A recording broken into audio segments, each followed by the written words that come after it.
In this video, we will show you how to import schedules in Excel format directly into AutoCAD as editable tables.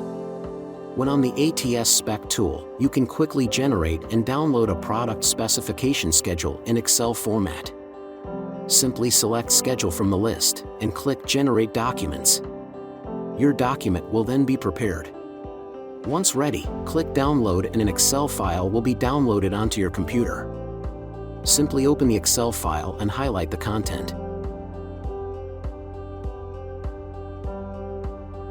Then right-click and choose Copy. Next, launch AutoCAD. Click the drop-down in the Quick Access toolbar and choose Show Menu Bar. Then in the menu bar, click Edit and choose Paste Special. This will open a pop-up menu. Select AutoCAD Entities from the list and click OK. You may then place your schedule anywhere in your drawing. Your schedule is now a table and is fully editable, allowing for quick modifications.